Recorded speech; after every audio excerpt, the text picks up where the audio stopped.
జీవితంలో మనం సుఖంగా ఉండాలంటే మొహమాటం లేకుండా ఒక మాట చెబుతా, కొన్నింటికి నో అని చెప్పడం అలవాటు చేసుకోవాలండి. అప్పుడే సుఖంగా ఉంటాం. మొహమాటాలకి పోవద్దండి, నో అని చెప్పాలి. ఎంత దగ్గర మిత్రుడైనా సరే, సొంత బావమరిదైనా సరే, ఏమనుకోక బావా అని చెప్పాలండి. అంతేగాని బావమరిది కదా అని వాడి నోటు మీద మనం బెళ్ళ పెట్టి సంతకం పెట్టేసి మనం హామీ పెట్టామనుకో, శ్రీమద్ రమారమణ గోవిందో హరి. తమ్ముడు కప్పించినా సరే కాగితం రాయించుకోవాలి, అంతే లెక్క. ఎందుకంటే తమ్ముడు శాశ్వతం కాదు, కాగితం శాశ్వతం.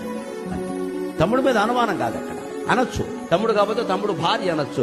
ఏమిటి మా మీ బావగారు అలా కాగితాలు రాయించుకుంటారని చెప్పాలి, తమ్ముడే చెప్పాలి. మా అన్నయ్యకి అంతా పద్ధతి, రాయించుకుంటాడే. అప్పుడు బయట వాడి దగ్గర తీసుకుంటే రాయివా, రాయి ఇక్కడ కూడా.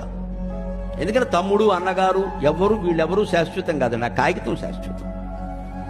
రేపొద్దున ఇచ్చిన 10 లక్షలు ఈ కుటుంబానికి చాలా అవసరం అవుతుంది. అప్పుడు ఎవరు ఇస్తారండి? తమ్ముడు ఉండొచ్చు, ఉండకపోవచ్చు. ఎవరు చెప్తారండి? అన్నగారు ఉండకపోవచ్చు.